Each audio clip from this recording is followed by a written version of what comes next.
सप्तमेश और दशमेश होकर के अष्टम स्थान में बैठेंगे तो जातक के जीवन काल में कहीं ना कहीं दाम्पत्य जीवन में परेशानियां, जीवन साथी को लेकर के कष्ट या परेशानियों का होना, मैरिड लाइफ में भिन्न भिन्न प्रकार की परेशानियों का उत्पन्न होना, साथ ही साथ कार्य क्षेत्र में उतार चढ़ाव की स्थिति, व्यापार इत्यादि में भी परेशानियों का सामना जातक को करना पड़ सकता है।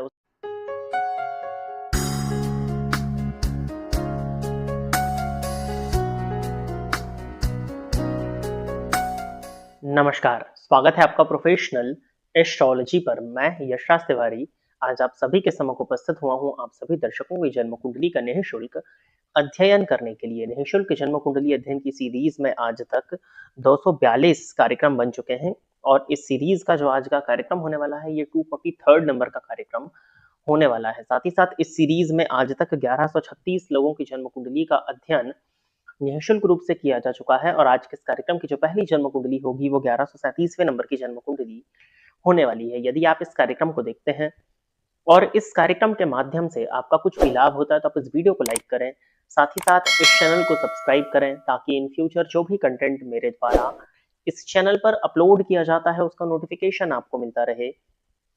यदि इस कार्यक्रम के माध्यम से आपका कुछ भी लाभ होता है तो आप इस वीडियो को ज्यादा से ज्यादा लोगों के साथ में शेयर करें ताकि और भी लोगों का लाभ हो और उसका माध्यम आप सभी दर्शक बने। यदि आप भी अपनी जन्म कुंडली का अध्ययन मेरे द्वारा ठीक इसी प्रकार से निःशुल्क रूप से कराना चाहते हैं तो आप अपनी बर्थ डिटेल्स जैसे कि आप अपना नाम, अपने जन्म की तिथि, अपने जन्म का समय और अपने जन्म का स्थान, ये चारों ही चीजें किसी भी एक स्पेसिफिक प्रश्न के साथ में इस वीडियो के कमेंट सेक्शन में दे दीजिए। आपकी डिटेल्स को देने के 1 से 1.5 महीने के बाद में आपकी जन्म कुंडली का अध्ययन मेरे द्वारा ठीक इसी प्रकार से यूट्यूब पर वीडियो बना करके निःशुल्क रूप से किया जाएगा। अब हम बिना विलंब किए अपने आज के इस कार्यक्रम की शुरुआत करते हैं और आज के इस कार्यक्रम की जो पहली जन्म कुंडली है ये है अंकित भरारा जी। तो अंकित जी आप तैयार रहें, आपकी जन्म कुंडली मैं ले रहा हूँ। डेट ऑफ बर्थ दिया हुआ है इन्होंने 20 जनवरी 1985, 20 जनवरी 1985 और जन्म का समय बताया हुआ है शाम के 5:15 जयपुर राजस्थान।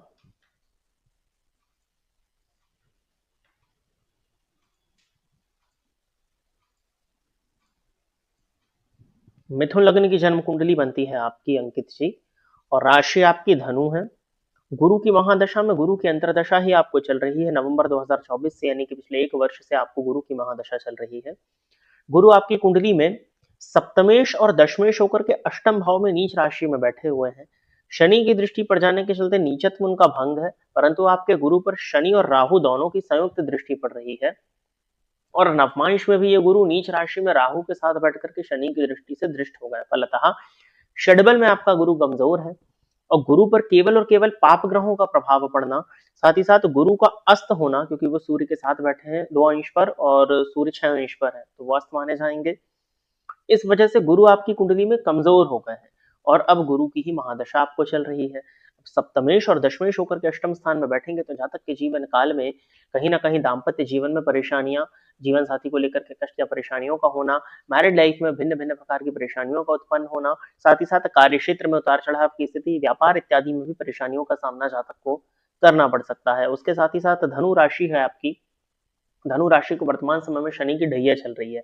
वैसे तो चंद्रमा आपकी कुंडली में शनि या राहु की दृष्टि से दृष्ट नहीं है परंतु वर्गोत्तमी भी है, लेकिन अमावस्या के 1 या 2 दिन पहले का आपका जन्म है क्योंकि सूर्य से एक घर पीछे ही आपके चंद्रमा बैठे हैं। फलतः कहीं ना कहीं मानसिक अशांति इस समय पर आपको हो रही होगी। प्रश्न इन्होंने पूछा है, प्लीज बताइए मुझे स्टॉक मार्केट में काम करना चाहिए क्या, कब से उचित रहेगा काम करना। देखिए सबसे पहले तो मैंने चंद्रमा को आपके लिए बताया, चंद्रमा मन का कारक है और जब भी चंद्रमा जन्म कुंडली में कमजोर स्थिति में चला जाता है या पीड़ित हो जाता है तो ऐसे जातकों का मन जो है वो थोड़ा सा बेचैन होता है। अब स्टॉक मार्केट क्या चीज है कि पूरी पूरी की पूरी चीज आपके मन पर निर्भर करती है कि आपका सही समय पर सही मन क्लिक हो, सही आपका इंट्यूशन हो और उस समय पर आप उस चीज को करें तो आपकी ग्रोथ हो जाएगी या आपके पैसों की ग्रोथ हो जाएगी।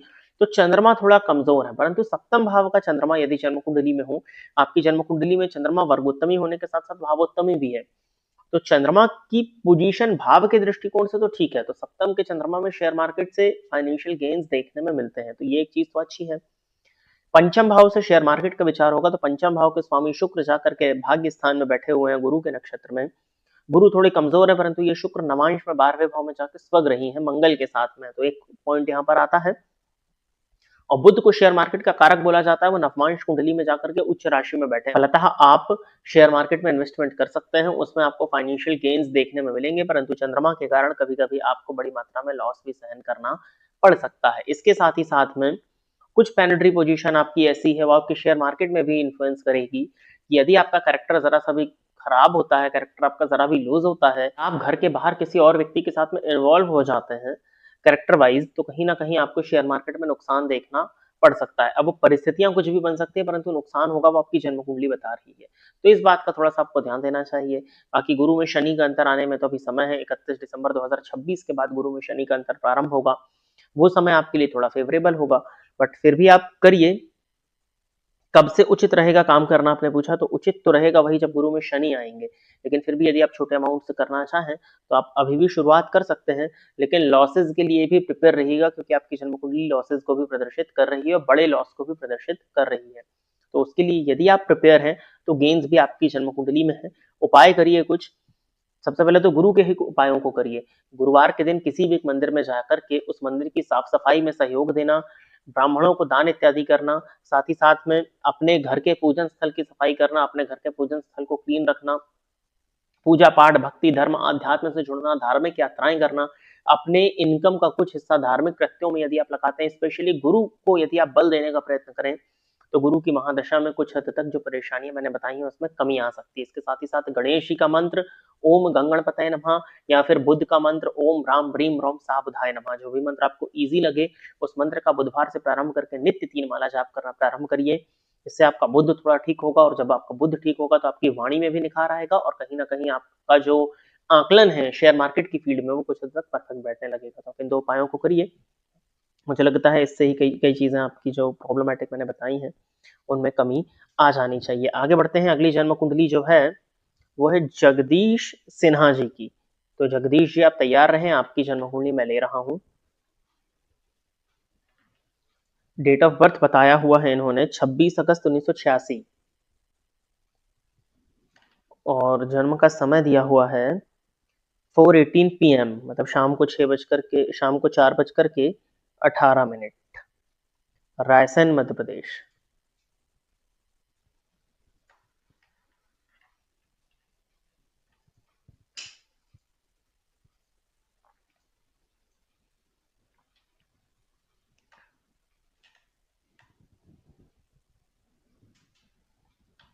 धनु लग्न की जन्म कुंडली बनती है आपकी जगदीश जी, और राशि आपकी है मेष। लग्नपति गुरु बनते हैं जाकर के तृतीय भाव में वक्री होकर के बैठे हैं, और तृतीय भाव के स्वामी शनि 12वें भाव में जाकर के बैठे हैं, और लग्न का तो मंगल है आपकी कुंडली में। तो पंचम पति बने हुए मंगल लग्न में जाकर के बैठे हैं, ठीक है, परंतु मंगल के लग्न में होने के चलते कहीं ना कहीं आत्मविश्वास से तो युक्त तो होगा ऐसा जातक, लेकिन कई बार अति आत्मविश्वास के चलते कुछ निर्णय ऐसे लिए जा सकते हैं आपके द्वारा जिसमें आपको नुकसान देखना पड़े, और थोड़ा माता के स्वास्थ्य में परेशानी और कष्ट दिख रही है। इन्होंने पूछा है नौकरी के साथ व्यापार कर सकते हैं, यदि हाँ तो किस चीज का।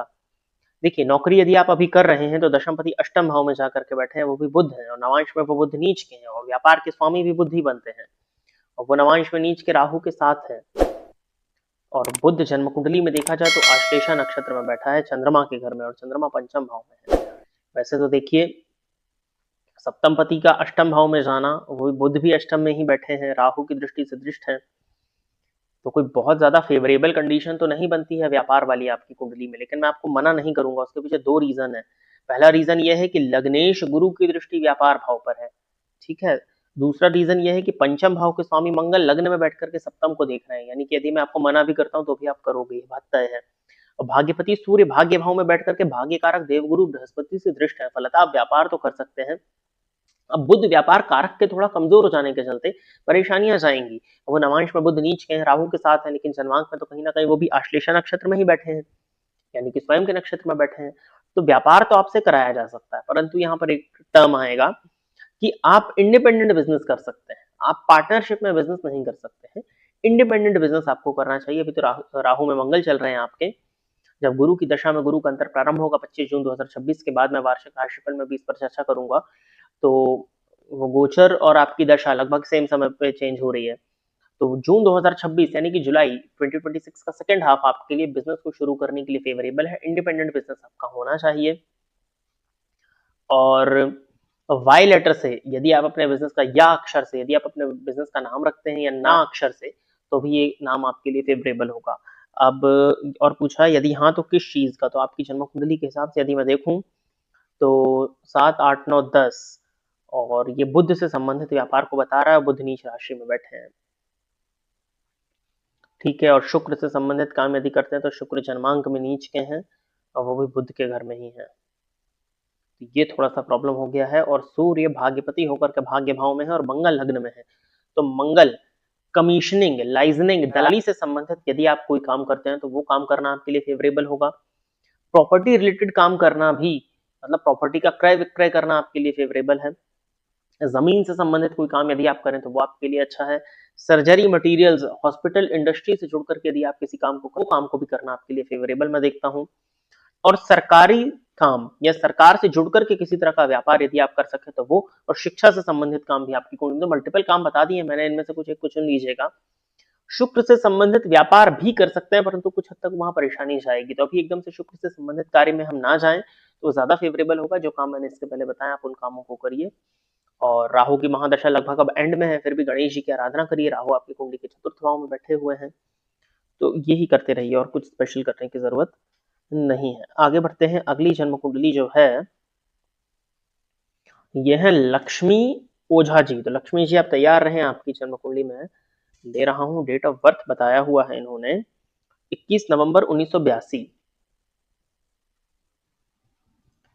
और जन्म का समय दिया हुआ है 4:25 AM। जन्म स्थान है धनबाद, झारखंड।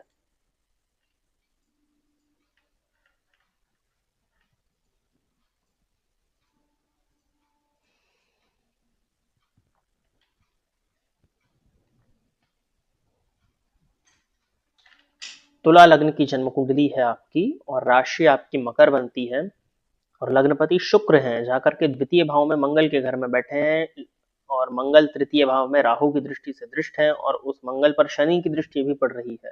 और षष्ठ भाव के स्वामी बने हुए गुरु जाकर के लग्न में शनि के साथ बैठे हैं, राहु की दृष्टि से दृष्ट। यहाँ पर दो तीन चीजें हैं। सबसे पहले तो षष्ठपति का लग्न में जाना स्वास्थ्य से संबंधित परेशानियों को प्रदर्शित करता है। हेल्थ वाइज परेशानियां होनी चाहिए, पेट से संबंधित परेशानियां भी हो सकती हैं। तृतीय भावस्थ मंगल पर राहु और शनि दोनों की ही दृष्टि पड़ रही है और लग्नगत शनि पर राहु की दृष्टि पड़ रही है। फलतः कहीं ना कहीं कंधों में दर्द, कंधों से संबंधित परेशानियां, कंधों में चोट लगना, इस तरह की स्थितियां आपके साथ या तो हो सकता है घटित हुई हो या घटित हो सकती हैं, तो इसका ध्यान दीजिएगा। वर्तमान समय में गुरु की ही दशा चल रही है। वैसे तो गुरु में बुध का अंतर है, तो बुध भाग्येश होते हैं आपकी जन्म कुंडली में, परंतु इसके बाद भी कहीं ना कहीं गुरु में बुध भी चल रहे हैं तो परेशानी बहुत ज्यादा तो नहीं होनी चाहिए, क्योंकि उसके पहले परेशानी आप देख चुके होंगे। लेकिन फिर भी कहीं ना कहीं मानसिक अशांति, बेचैनी, किसी ना किसी चीज को लेकर के परेशानी आप अवश्य ही महसूस कर रहे होंगे। और गुरु की महादशा तुला लग्न के जातकों के लिए बहुत ज्यादा फेवरेबल दशा नहीं है। अब गुरु लग्न में बैठे हैं और विशाखा नक्षत्र में, अपने ही नक्षत्र में बैठे हैं, तो परेशानी काफी हद तक कम होनी चाहिए। लेकिन जिस भाव को वो रूल कर रहे हैं उस भाव के स्वामी होकर के यदि वो लग्न में बैठे हैं, चलित में वो भले ही द्वितीय का फल दे रहे हैं परंतु फिर भी कुछ हद तक स्वास्थ्य से संबंधित परेशानियां आपको देखने में अवश्य ही मिल रही होंगी। प्रश्न इन्होंने किया है संतान के साथ मतभेद बहुत होते हैं। एक बेटा है 15 साल का, बहुत जिद्दी है, बाहरी दोस्ती बढ़ी हुई है, मार्गदर्शन करें। देखिए आपकी कुंडली में संतान भाव के स्वामी शनि लग्न में बैठे हैं और उस पर राहु की दृष्टि पड़ रही है। शनि उच्च राशि में है परंतु लग्नगत है, तो कहीं ना कहीं विरक्ति की भावना को उत्पन्न करेंगे और षड्बल में सबसे अधिक बली है। एक पॉइंट हो गया, ठीक है। शनि पर संतान भाव के स्वामी पर राहु की दृष्टि है, संतान भाव पर राहु की दृष्टि पड़ रही है और संतान कारक देवगुरु बृहस्पति संतान भाव को देख रहे हैं लेकिन वो कमजोर है, शनि के साथ है, राहु की दृष्टि से दृष्ट है। फलतः संतान भाव, संतान भाव के स्वामी और संतान के कारक तीनों ही राहु की दृष्टि से दृष्ट हो जाने के चलते कहीं ना कहीं जातक के जीवन काल में पहले तो संतान होने में परेशानियां, और यदि संतान हो जाए तो संतान को लेकर के कष्ट, चिंता और परेशानियां बनी रहती हैं। अब आप देखिए आपकी कुंडली में संतान भाव के स्वामी शनि बनते हैं, वो लग्न में जाकर के बैठे हैं परंतु मंगल के नक्षत्र में है और मंगल आपकी कुंडली में शनि और राहु दोनों से ही पीड़ित हो रहे हैं। नवमांश में यदि हम देखते हैं संतान भाव के स्वामी शुक्र बनते हैं और भाग्य भाव में बैठे हैं, वो भी राहु की दृष्टि से दृष्ट है और नीच राशि में बैठे हैं, सबसे बड़ी चीज। तो कहीं ना कहीं गुरु के पीड़ित हो जाने के चलते संतान सुख में कमी, संतान से दूरी या संतान के साथ में मतभेद को तो ये प्रदर्शित कर ही रही है। तो यहाँ तो चिंता है या परेशानी है। अब इसके लिए क्या है ना कि आपकी संतान की कुंडली को भी एक बार देखना होगा कि उसकी कुंडली में क्या दशा चल रही है, उसकी कुंडली में चतुर्थ भाव की क्या स्थिति है। साथ ही साथ राहु इत्यादि की महादशा तो नहीं चल रही, जो आपने लिखा ना कि जिद्दी है, बाहरी दोस्ती संगति इत्यादि बिगड़ी हुई है, तो ये इस बात को ही प्रदर्शित करता है कि पहले एक बार उसकी जन्म कुंडली को देखा जाए, क्योंकि आपकी जन्म कुंडली ये बता देगी। अब जैसे ये बता रही है कि आप मानसिक तौर पर परेशान हैं, कहीं ना कहीं स्वास्थ्य को लेकर के आप चिंतित होंगे, संतान सुख में आपकी जन्म कुंडली कमी प्रदर्शित कर रही है, परंतु अब ये कब तक बना रहेगा, उस व्यक्ति की, उस आपके बालक की जन्म कुंडली में क्या स्थिति है, उसकी कुंडली में चतुर्थ भाव माता के स्थान की क्या स्थिति है, तब जाकर के चीजें और क्लियर हो सकती हैं। फिर भी मैं आपको कुछ उपाय बताता हूँ आपकी कुंडली को देखते हुए। आप सबसे पहले तो हनुमान जी की आराधना करना प्रारंभ करिए, हनुमान चालीसा का नित्य पाठ करिए, शनिवार या मंगलवार किसी भी एक दिन से प्रारंभ करके। इसके साथ ही साथ संभव हो तो गुरुवार का आप व्रत करें, गुरुवार का व्रत करना आपके लिए अच्छा है। और जो एक कुंडली देखी थी ना मैंने जिसमें गुरु की महादशा थी, अब आपकी जन्म कुंडली से पहले दो ही कुंडली मैंने देखी है, तो उनमें जो मैंने गुरु के उपाय बताए हैं उन उपायों को करना प्रारंभ करिए, तो आपकी परेशानी में कुछ हद तक कमी देखने में आपको मिल जाएगी। बाकी अब फिर वही बात है कि अब क्या संस्कार रहे हैं इत्यादि बहुत सी चीजों को देखना होता है, तभी तो आप इन उपायों को करिए, क्योंकि संतान के साथ में मतभेद आपकी जन्म कुंडली प्रदर्शित करती है, तो वो रहने ही वाले हैं। तो प्रिय दर्शकों, इतनी ही जन्म कुंडलियों को निःशुल्क जन्म कुंडली अध्ययन के एपिसोड नंबर 243 के लिए सिलेक्ट किया गया था, और इतनी ही जन्म कुंडलियों का अध्ययन करने के लिए आज मैं आप सभी के सम्मुख उपस्थित हुआ था। आशा करता हूं कि जितने भी लोगों की जन्म कुंडली का अध्ययन मेरे द्वारा इस निःशुल्क जन्म कुंडली अध्ययन के कार्यक्रम के माध्यम से किया गया, वो सभी लोग संतुष्ट होंगे। यदि आप इस कार्यक्रम को देखते हैं और इस कार्यक्रम के माध्यम से आपका कुछ भी लाभ होता है, तो आप इस वीडियो को लाइक करें, साथ ही साथ इस चैनल को सब्सक्राइब करें, ताकि इन फ्यूचर जो भी कंटेंट मेरे द्वारा इस चैनल पर अपलोड किया जाता है उसका नोटिफिकेशन आपको मिलता रहे। यदि इस कार्यक्रम के माध्यम से आपका कुछ भी लाभ होता है, तो आप इस वीडियो को ज्यादा से ज्यादा लोगों के साथ में शेयर करें, ताकि और भी लोगों का लाभ और उसका माध्यम आप सभी दर्शक बने। यदि आप भी अपनी जन्म कुंडली का अध्ययन निःशुल्क रूप से कराना चाहते हैं, अपनी स्पेसिफिक बर्थ डिटेल्स जैसे कि आप अपना नाम, अपने जन्म की तिथि, अपने जन्म का समय और अपने जन्म का स्थान, ये चारों ही चीजें किसी भी एक स्पेसिफिक प्रश्न के साथ में इस वीडियो के कमेंट सेक्शन में दे दीजिए। आज के इस कार्यक्रम में बस इतना ही रखते हैं। नमस्कार।